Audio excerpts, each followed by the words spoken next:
Welcome back. So in this video we're going to talk about tools. And in this section we're going to cover the overview of what we're going to be learning, and that's tools.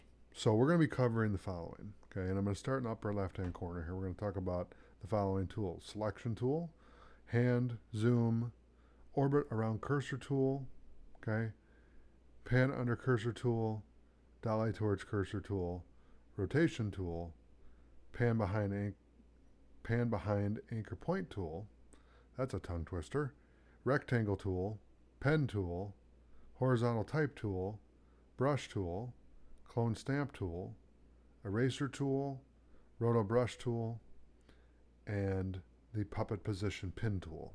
Another tongue twister. So with